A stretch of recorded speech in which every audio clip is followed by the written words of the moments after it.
Have you ever realized that the most dangerous person in your life is not an enemy holding a knife right in front of you, but your own uncle, smiling warmly as he hands your children $1 million check? My name is Thomas.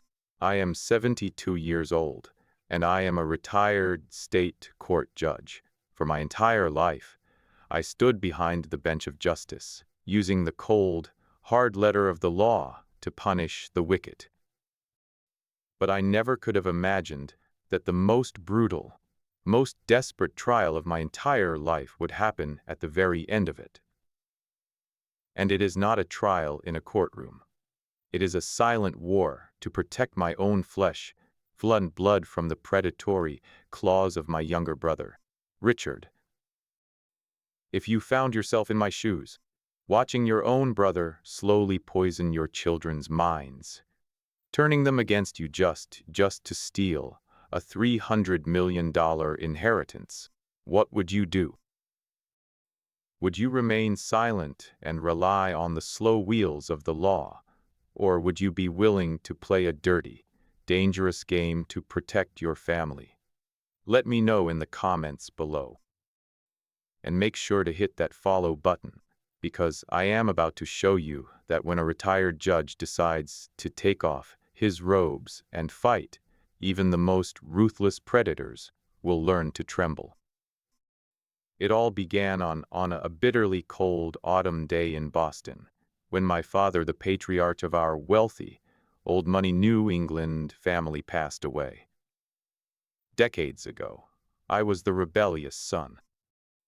I walked away from my family's immense wealth because I could not stomach the dirty, underhanded tactics they used to acquire it. That decision, however, forced my two children, Daniel and Sophia, to grow up in a very ordinary, middle-class household. They were raised under my strict, old-fashioned discipline, often feeling the sting of financial limits. They grew up insecure, harboring a deep, unspoken hunger for wealth and a quiet resentment toward me for hiding their true heritage from them. Then, my father's will was read, and it dropped like a bomb on the family. He bypassed both me and my brother, Richard. Instead, he left his entire $300 million estate, mostly prime corporate shares, to his two grandchildren, Daniel and Sophia, in the form of a highly specialized trust fund. But there was a fatal loophole in that will. Richard was designated as the sole trustee, the overseer of the fund. According to the strictly written clauses, if my children were to commit a federal crime, or if they voluntarily signed away their management rights, the entire $300 million fortune would automatically default to Richard. And just like that, the old wolf Richard put on his sheep's clothing. He approached my children acting like the warm, incredibly generous uncle they never had. He showered them with luxury sports cars, bought them high-end apartments in New York, and ushered them into the exclusive, glittering world of high society. He whispered poison into their ears, telling them that I was a selfish, eccentric old man who had robbed them of the golden childhood they deserved. Daniel and Sophia, naive and blinded by the sudden glamour, fell straight into his trap. They began to look at Richard as their ultimate savior, and they turned their eyes on me with nothing but cold contempt and bitter hatred. I stood silently on the porch of my old wooden house, watching the shiny, new sports car Richard bought for Daniel roar down the street. I knew my brother. He never gives away anything for free. Behind those million-dollar gifts, a steel trap was slowly but surely snapping shut. Richard wanted to destroy my children from the inside out, to swallow that fortune whole. But he forgot one crucial thing. I might be a failed father, but I am still Thomas. I spent my life netting the darkest conspiracies into the light of the law. This is a war I do not intend to lose. Human greed is a strange, volatile solvent. It can dissolve the deepest family bonds in the blink of an eye. For 3 months after the will was read, I had to watch in agonizing silence as my brother, Richard, used sugar-coated poison to slowly rot my children's souls. Daniel, my eldest, is a young man driven by immense ambition, but crippled by a lack of patience. He had already failed 3 times with different tech startups and was drowning in over $200,000 of credit card debt. When I advised him to get a regular job to build his experience, he looked at me as if I were a bitter enemy standing in the way of his greatness. Richard knew exactly how to exploit this weakness. He did not just pay off Daniel's debts. He handed him the title of Chief Executive Officer of a newly formed venture capital fund in Delaware called Aegis Capital. I remember the night Daniel came back to my house to pack up the last of his things. He tossed the keys to his old bedroom onto the dining table, adjusted his expensive, custom-tailored suit, and looked down at me with pure disdain. "Do you see this, Dad? It took Uncle Richard exactly 3 days to give me the life you made me wait a lifetime for. You wanted me to live a noble life just like you, but the truth is, you're just a bitter failure clinging to the hollow title of a retired judge." My tears flowed inward.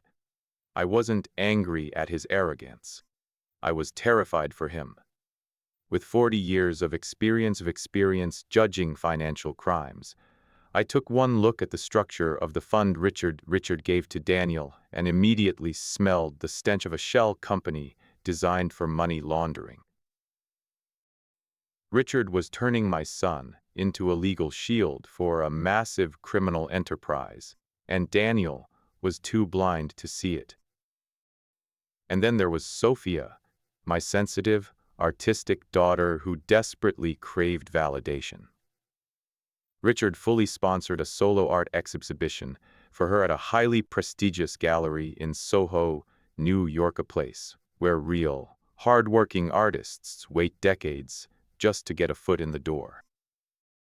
He flattered her, praised her to the skies, and made her the sparkling center of the New York art scene. But it got worse. Richard quietly introduced Sophia to exclusive, private parties of the ultra-wealthy places, where heavy drinking, illicit substances, and toxic relationships thrive behind thick velvet curtains. Once, I took a bus from Boston to New York, standing outside the brightly lit gallery just to get a glimpse of my daughter.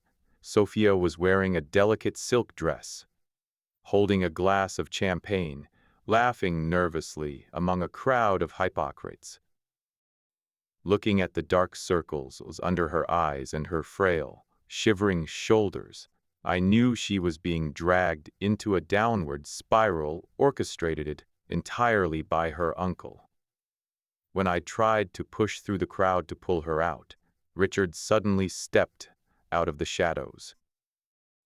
He elegantly straightened my old jacket, smiled warmly, and whispered in my ear, "Brother, you have kept these kids in the dark for far too long.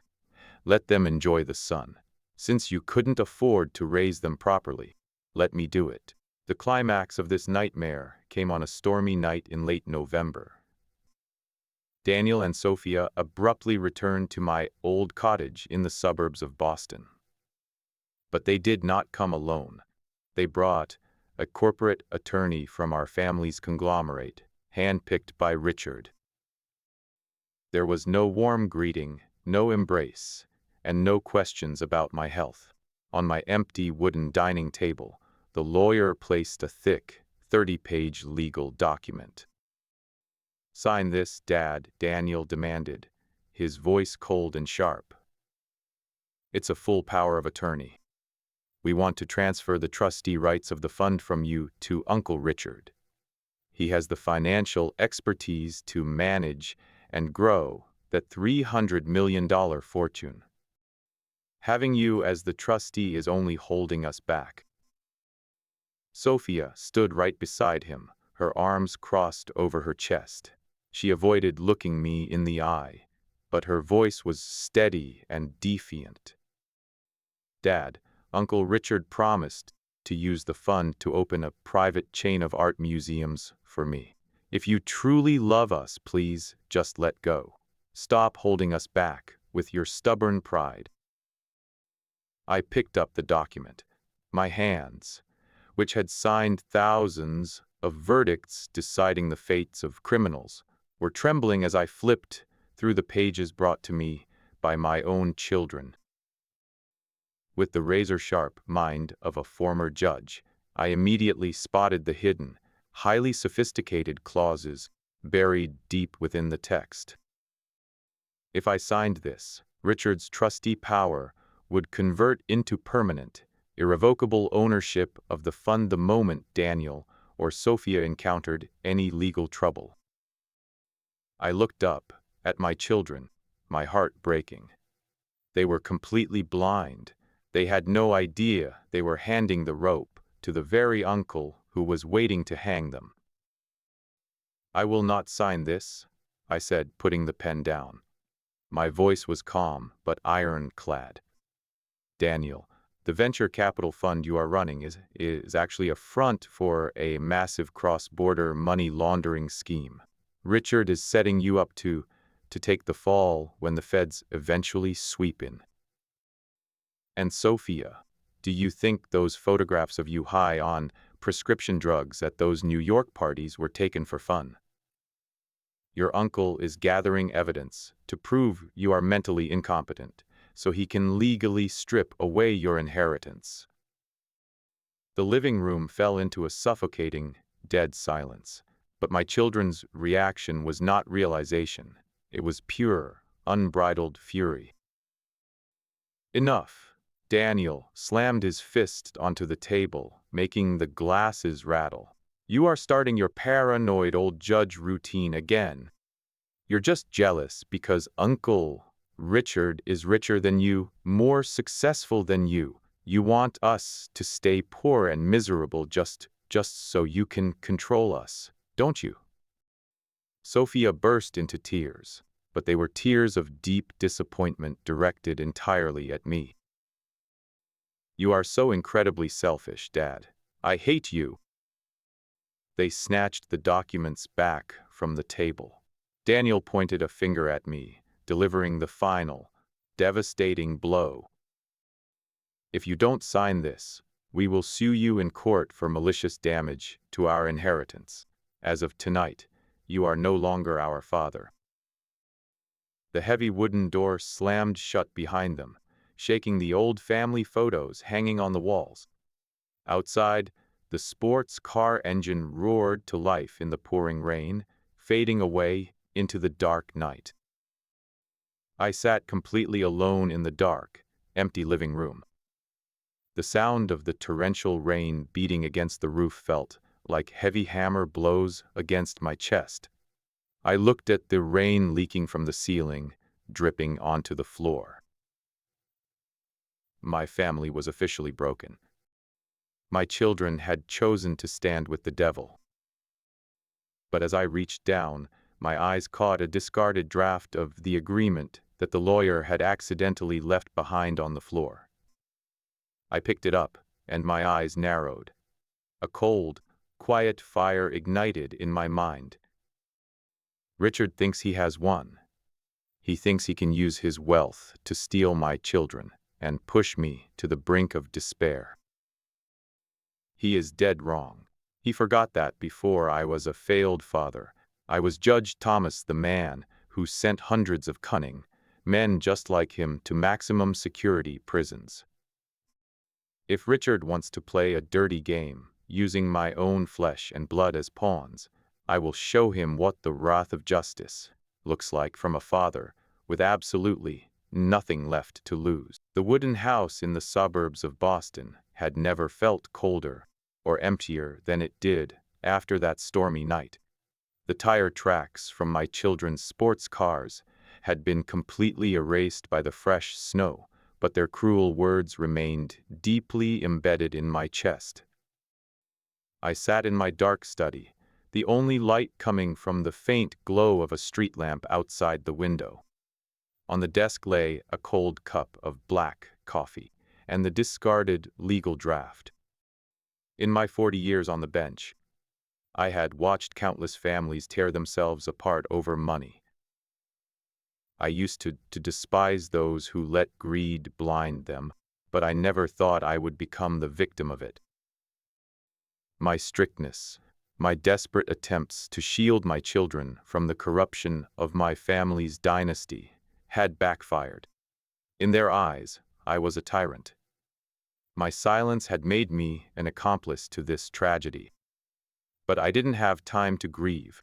Daniel and Sophia were standing on the edge of a cliff. If I broke down now, Richard would tear them to pieces. I reached out, switched on the desk lamp, opened my old address book, and dialed a number I hadn't called in years. Robert Sterling. Bob was a retired federal prosecutor, an old friend who had stood by my side in the trenches against organized crime decades ago. The next morning, I met Bob at a small, rundown diner in South Boston. The sound of freezing rain tapped against the metal roof, and the smell of grease and cheap coffee hung heavy in the air. Bob looked at me, his hair completely white, his sharp eyes narrowing behind a cloud of cigarette smoke. He slid a thick manila folder across the table. "Thomas, what I found out about Daniel's fund is incredibly bad," Bob said, his voice dropping to a low, grim whisper. "Aegis Capital Partners in Delaware, the venture fund Richard handed to Daniel, is a classic shell company. It is directly tied to a complex web of anonymous trust funds in the Cayman Islands and Cyprus." I put on my reading glasses and began flipping through the complicated financial spreadsheets. The numbers danced before my eyes like the devil's own code. "How bad is it?" I asked, though I already knew the answer. "Worse than you think. Every single dollar flowing into Aegis is dirty money coming from illegal online gambling syndicates in Eastern Europe. And guess who signs off on every single transaction as the sole chief executive officer? Daniel. Richard's name is nowhere near any official document. He is listed only as a strategic consultant paid through separate consulting firm. If the IRS or the Department of Justice decides to pull the plug, Daniel is the only one who will face a minimum sentence of 20 years in federal prison for money laundering and bank fraud." A cold shiver ran straight down my spine. I could picture my eldest son, wearing his expensive suits, boastfully claiming he had made it, completely unaware that he was nothing more than a lamb being fattened up for slaughter. Richard wanted Daniel to commit a crime. Once Daniel was convicted of a federal felony, the strict clauses of our father's trust would immediately void Daniel's inheritance and transfer his $150 million share directly to Richard. I clenched my fist so hard my knuckles turned white. "Bob, I need you to help me coordinate with the Financial Crimes Division of the IRS, but we cannot strike yet. We cannot strike yet. If we call the police now, Daniel will be arrested before we can even touch Richard. I have to wait until Richard makes his final move to seize the trust. That is when we flip the board." Bob looked at me and nodded slowly.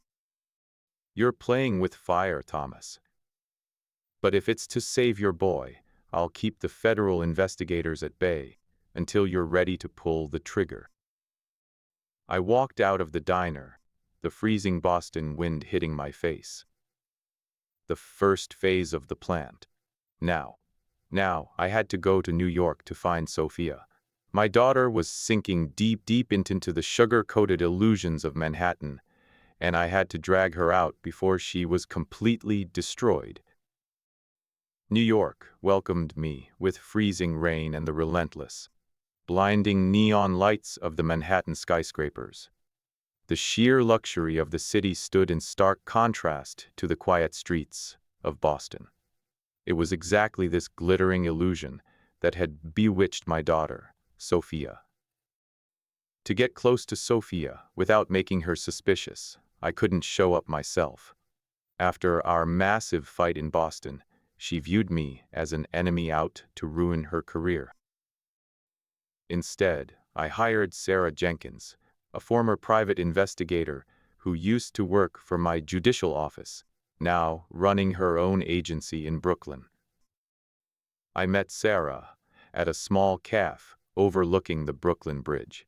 She slid a stack of surveillance photos and a USB drive across the tape. "Your daughter is spiraling fast, Judge," Sarah said, her voice filled with concern. The exhibition in Soho was a complete sham. Every single one of her paintings was bought by shell companies controlled by Richard to create a fake reputation. But that's not the worst part. Sarah pointed to several photos of Sophia inside an exclusive, private nightclub called the Obsidian Room in downtown Manhattan. In the pictures, Sophia looked completely exhausted, her eyes glazed over, holding a glass of liquor while talking closely with a slick, well-dressed younger man. "That's Julian Vance," Sarah explained. "He's a professional predator who targets wealthy young women and gets them hooked on heavy substances. Julian is on Richard's payroll under the guise of being Sophia's public relations manager. He's been secretly supplying Sophia with high-dose sedatives mixed with alcohol, telling her it helps her find her creative muse." I stared at the photo of my little girl, my heart aching. The sweet child who used to sit by my desk, drawing messy pictures with crayons, was being systematically poisoned by monsters. "Richard is building a medical file on her," Sarah continued, her voice turning cold. "I followed the money trail and found out he's bribing Dr. Eris Thorne, a prominent but highly corrupt psychiatrist in Manhattan. They are currently drafting a comprehensive psychiatric report, claiming Sophia suffers from severe mental illness and substance abuse, rendering her completely incompetent to manage her own life and finances. Once this report is filed in a New York family court, along with the photographic evidence of her wild lifestyle provided by Julian, Richard will easily secure full guardianship over Sophia and strip her of her trust fund rights."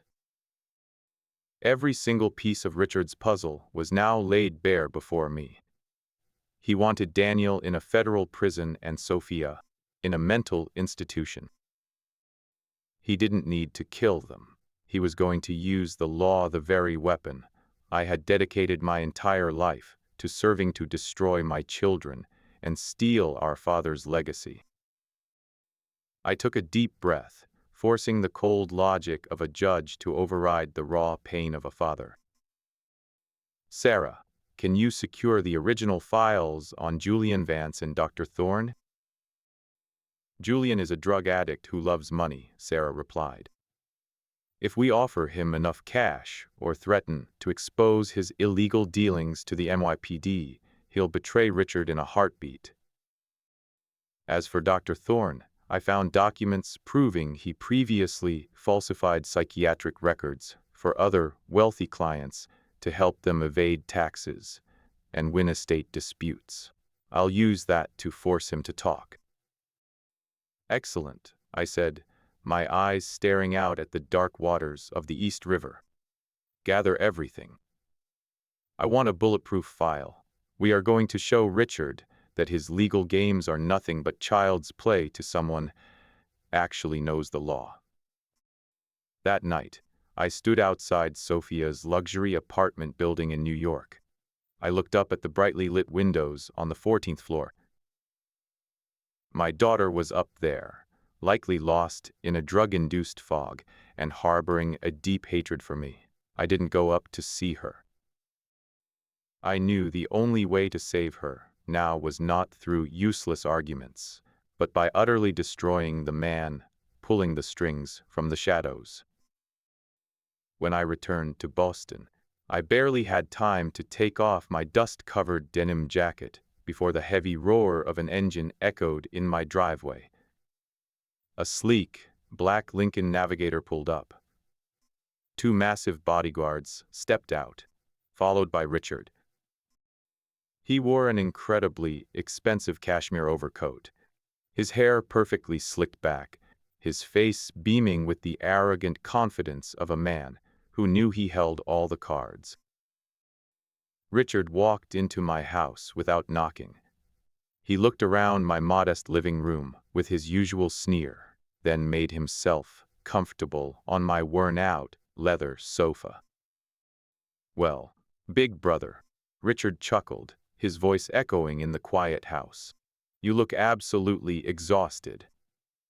Was New York too much for you? I heard you tried to follow Sophia, but she wouldn't even look at you. What a tragic end for a father." I didn't answer immediately. I walked slowly to the kitchen, poured myself a glass of warm water, letting my hands tremble slightly to mimic the weakness of a defeated, 72-year-old man. I sat down opposite him, keeping my head low. "What do you want, Richard?" I asked, my voice raspy and hollow. "I'm here to offer you one final way out," Richard said, sliding the power of attorney document onto the wooden table. "Daniel is doing exceptionally well in Delaware, and Sophia is about to have a brilliant future in New York under my guidance. But both of them are tired of your stubbornness. They've asked me to convince you to sign this. Sign it, Thomas. Let your children live their lives in luxury, and you can quietly retire on your meager pension." I stared at the document in silence. I let the quiet drag on, building a thick layer of tension in the room. Richard thought he had me cornered. He took my silence as total surrender. "If I sign," I looked up at him, my eyes filled with a desperate, pleading look, "do you promise to protect them? Will you truly take care of Daniel and Sophia?" Richard let out a sharp, mocking laugh. He leaned forward, his eyes burning with malice and triumph. "Brother, you are still as naive as the day you left this family. Of course, I will take care of them. I'm their uncle, after all. If you sign, Daniel's little legal issues will disappear, and Sophia will be placed in the finest medical care. If you don't sign, well, you know what happens. Daniel will spend the rest of his youth in a federal penitentiary for money laundering, and Sophia will end up in a state asylum as a mentally unstable addict. The choice is yours." There it was. The exact confession I needed to hear. Even without a hidden microphone, seeing Richard's absolute arrogance confirmed that he had let his guard down completely. He truly believed I was a broken old man. I stood up slowly. The trembling in my hands vanished. I straightened my back, adjusted my collar, and looked down at Richard. My eyes were as sharp and piercing as the days I sat on the bench of the High Court. "Richard," I said, my voice low, steady, and commanding, "you've forgotten the most basic lesson our father ever taught us. Never underestimate your opponent. Did you truly think you were the only predator in this family?" The smug smile on Richard's face instantly froze. He frowned, his eyes narrowing in suspicion. "What are you talking about?" You have until next Friday, I said, pointing toward the front door. That is the first anniversary of our father's death. I am hosting a small memorial service at the family's old coastal estate in Maine. I want you to bring both Daniel and Sophia there. At that service, in front of our father's memory and my children, I will make my final decision on this document. Now, take your garbage papers and get out of my house. Richard stood up quickly. He stared at me, searching for any trace of fear or hesitation on my face, but found none. His unshakable confidence was suddenly rocked by my sudden shift in posture. He snatched the documents off the table and let out a cold hiss. Fine, Thomas. Next Friday in Maine. Enjoy your last few days of peace, because that will be the day you watch everything you love crumble to dust. Richard turned on his heel and stormed out, slamming the door. The heavy SUV roared down the street and vanished into the night. I stood alone in the quiet room, my long shadow stretching across the wall. The trap was set. Richard believed he was leading my children to a legal grave, but he had no idea that I had just built a massive gallows out of federal law, and he was the one who was going to hang from it next Friday in Maine. The shadow of our family was finally coming into the light, and I was going to secure justice for my children, even if it cost me my very last breath. Our family's ancestral estate sat entirely alone on a jagged cliff overlooking the coast of Maine.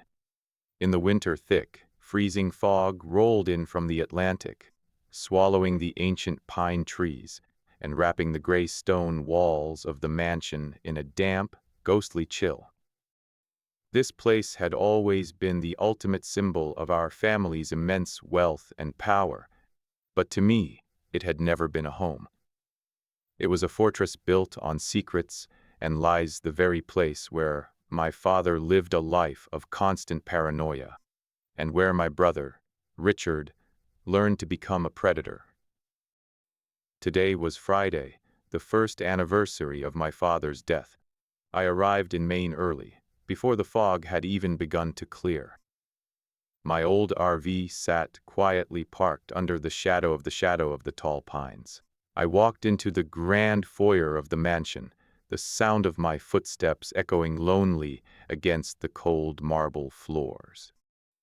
There were no servants, no flowers, nothing but a massive portrait of my father hanging above the fireplace, staring down at the empty room with the same harsh, judgmental eyes he had in life. I built a fire in the hearth. The warmth slowly began to spread, but it did not reach the cold dread sitting deep in my chest. At around 9 in the morning, the heavy roar of luxury engines shattered the silence of the cliffs. Two sleek, expensive cars pierced through the thick fog and parked in the courtyard. The doors opened, and Richard stepped out first. He wore a stunning charcoal cashmere overcoat, a silk scarf perfectly knotted around his neck. He looked as if he were arriving to accept an award, rather than to mourn his father. Behind him walked Daniel and Sophia. Seeing my children enter the grand room made my heart ache. Daniel looked completely exhausted, his eyes sunken and filled with a frantic, desperate anxiety. His expensive suit seemed to hang loosely on his rapidly thinning frame. Every few seconds, his hand would tremble uncontrollably as he adjusted his tie. I knew Aegis Capital was facing a massive liquidity crisis, and the federal investigators were tightening the noose around his neck. As for Sophia, she stood close to Richard, dressed in a beautiful but simple black dress. Her face was pale, her eyes completely vacant under the heavy influence of the sedatives Julian Vance had been feeding her. They looked at me with absolutely no warmth, only coldness, suspicion, and deep resentment. Big brother, Richard walked toward me, spreading his arms for a warm, theatrical hug. I stepped back, refusing the embrace. He didn't look bothered at all. He simply smiled coldly and lowered his arms. Still as warm as ever, Thomas. The children have put aside their incredibly busy schedules in New York and Delaware to be here today. I hope you aren't planning to disappoint them. Dad, Daniel spoke up, his voice tight and dripping with the panic of a man cornered by his own debts. He stepped toward me, his breathing shallow. We don't have much time. Uncle Richard has all the legal paperwork ready. Just sign the damn papers, so we can go back and handle our business. Aegis has a massive deal that needs to close by the end of the week. Sophia stepped up beside him, her voice quiet, hollow and drained of life, yet filled with a sharp, defensive edge. Just sign it, Dad. I'm so tired of these endless arguments. I want to focus on my art, and Uncle Richard is the only one who actually understands what I need. Please don't make us hate you more than we already do. I looked at my two children. I looked deep into their desperate eyes that had been completely blinded by greed and false promises. I wasn't angry at them. Their hatred for me was my own fault, the price of my decades of silence and my refusal to deal with this family's toxic legacy.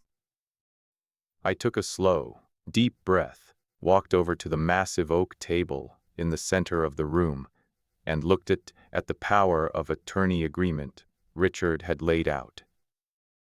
Sit down, please, I said, my voice incredibly calm, warm, and steady. Before I decide whether to sign this or not, I want to tell you a story about the law, about the truth, and about your beloved uncle. Richard's brow furrowed.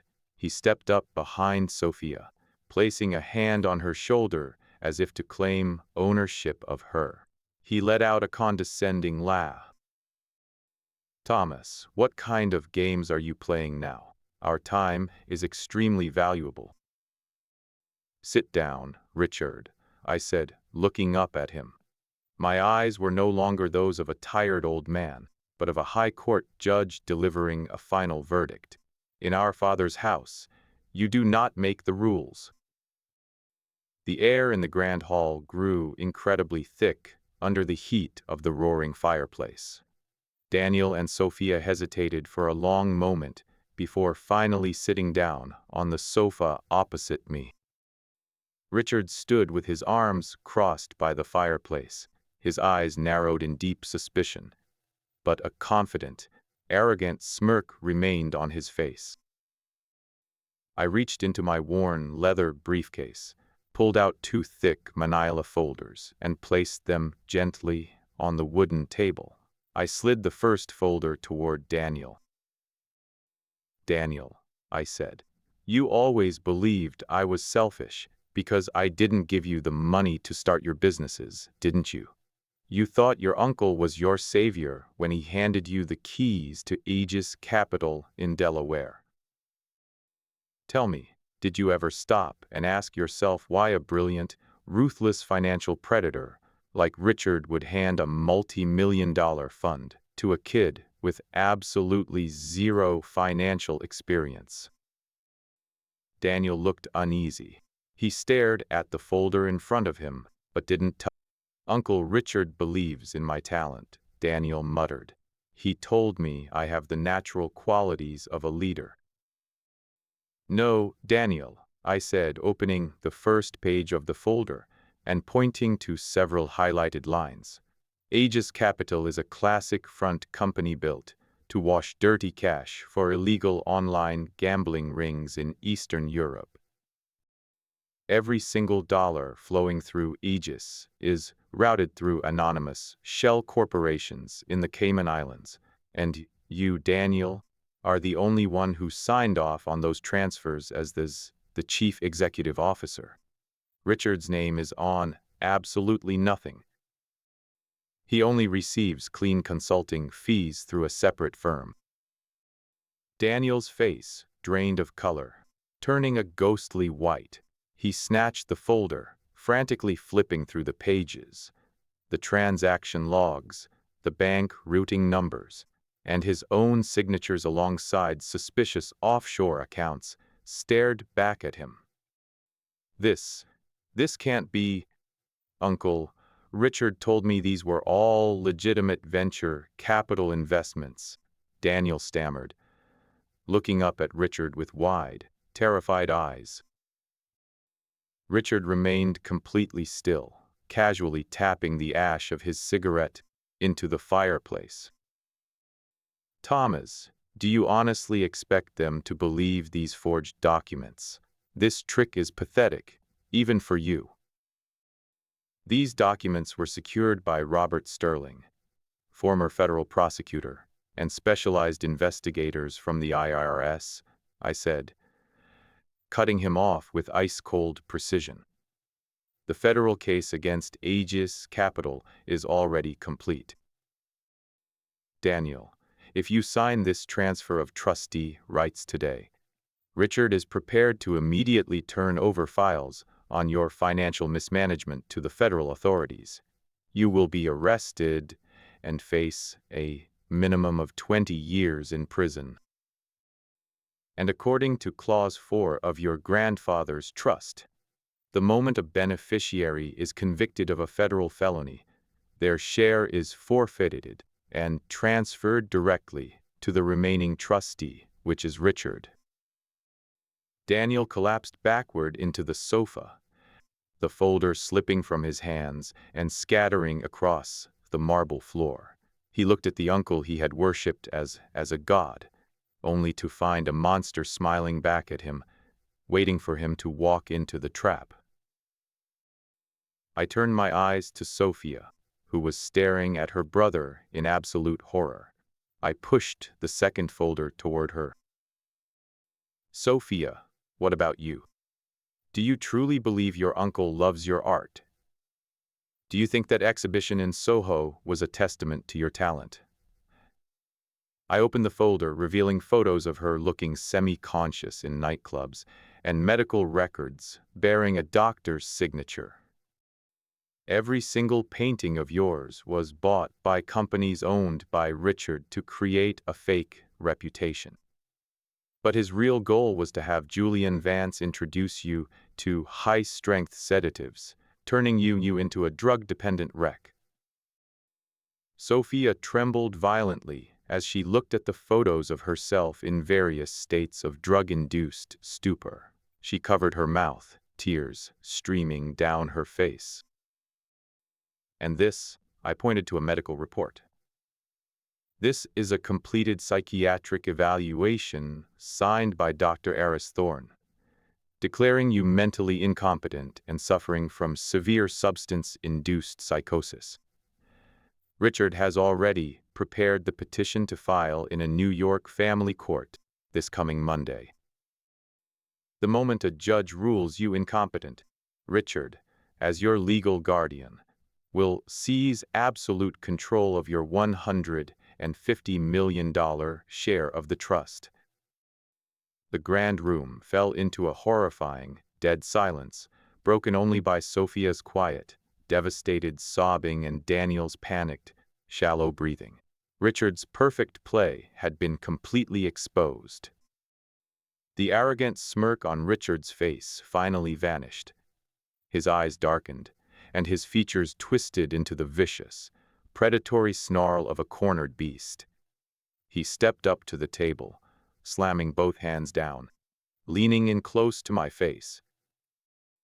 "You think you've won, Thomas?" Richard growled, his refined voice replaced by pure malice. "Yes, I planned all of it. But you're forgetting one very simple thing. I still hold all the cards. The files on Daniel's money laundering are in my hands, and the evidence of Sophia's drug addiction is too. If you dare walk out of this room with those folders, I will pull both triggers tonight. Daniel will go to a federal prison, and Sophia will be locked in a state asylum. How are you going to save them? You have no standing, your accounts are frozen, and you're just a broke, retired old man. He let out a loud, mocking laugh that echoed off the high ceilings. You have no choice but to sign that paper. Sign it, and I promise to let them live their lives under my supervision, of course. Refuse, and I will drag your entire family straight to hell with me.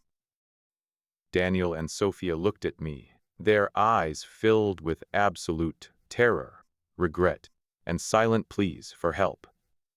They realized they had been incredibly foolish, handing their lives over to a monster, and now their only hope lay in the hands of the old father they had treated with such contempt. I didn't blink.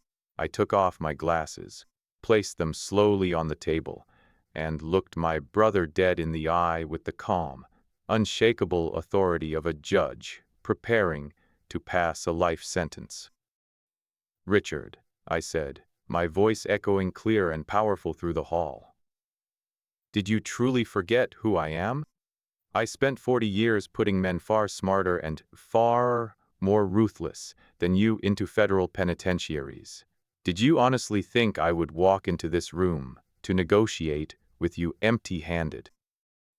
I stood up to my full height, raised my hand, and tapped 3 times on the heavy oak table. Instantly, the massive wooden front doors of the mansion were thrown wide open. The thick fog from the cliffs rushed into the warm hall, bringing a freezing wind. But what made Richard freeze in his tracks was the heavy, rhythmic thud of tactical boots marching onto the marble floor. Leading the way was Robert Sterling, flanked by 5 armed, FBI special agents wearing dark windbreakers, their gold badges catching the light of the fire. Richard, Bob Sterling said, stepping forward and pulling a red-stamped warrant from his coat. You are under arrest for conspiracy to commit international money laundering, federal financial fraud, and attempted extortion. Richard took a step back, his face turning completely pale, entirely devoid of blood. He pointed a trembling finger at me. This is impossible.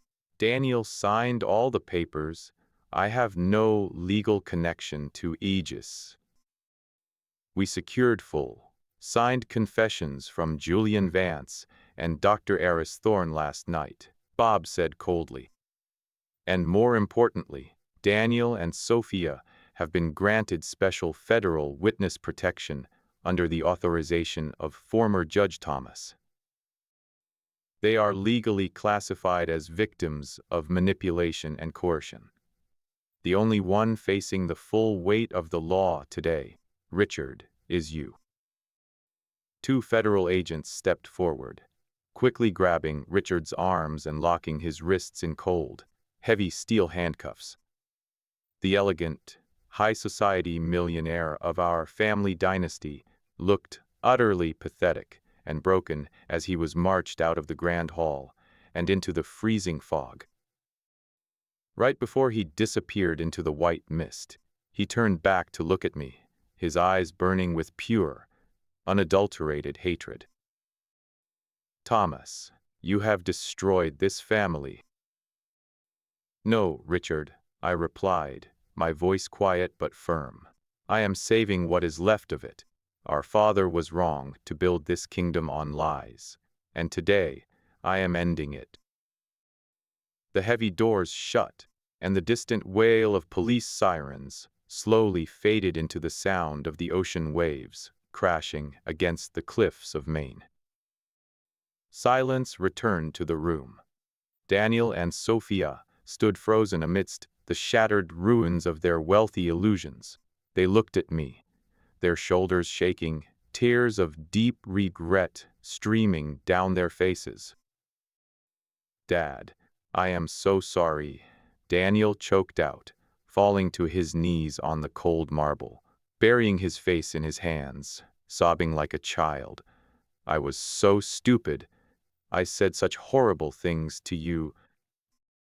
Sophia ran to me, throwing her arms around my neck, her body shaking with deep, agonizing sobs. Daddy, please, please save me. I reached down, wrapping my worn, tired arms around both of my children, pulling them tight against my chest. My own tears finally fell, washing over the years of silence, resentment, and misunderstandings. In that warm, desperate embrace, the decades-long rift between us was finally healed. The next morning, the thick fog over the coast of Maine finally cleared, allowing the warm, golden light of a new dawn to dance across the deep blue ocean. The three of us stood together on the wooden deck of the old mansion, looking out at the horizon. The $300 million trust fund was finally safe, but we decided we would not keep it for ourselves. We agreed to use the entire estate to establish a foundation dedicated to providing legal aid and rehabilitation support for victims of financial fraud and substance abuse across the country. I looked at my children, now stripped of their fake, expensive designer clothes, wearing simple, comfortable sweaters. Their eyes had finally regained the warmth, clarity, and peace they had lost long ago. We had walked away from a corrupt empire, but we had found the only inheritance that truly mattered: our family, our love, and our integrity. Our real journey was only just beginning. To everyone who has walked this long, difficult path with me, as the police cars faded into the mist of the Maine coast, leaving the old estate in peace, once more, I watched my children hold each other and cry. Those not tears of fear. They were tears of relief, a final shedding of the fake, glittering, yet completely hollow skin their uncle had wrapped them in. At the very beginning of this story, I asked you, if you were in my shoes, would you choose to remain silent and rely on the law, or would you play a dirty, dangerous game to protect your children? Now that the storm has passed, I want to share the answer I found through the sweat, blood, and tears of a lifetime. First, wealth is not a curse, but greed and a lack of understanding are. I used to think that walking away from my family's wealth and forcing my children to live a modest life was protecting them. I was wrong. My silence, my strictness, and my refusal to talk about our family's past created a massive void inside them, a void of insecurity and a desperate hunger to prove themselves. Richard didn't have to work hard. He simply stepped into that void and filled it with sugar-coated poison. Second, protecting your children does not mean keeping them in a sterile glass cage. As parents, we cannot stop the storms of life from hitting our children, nor can we live their lives for them.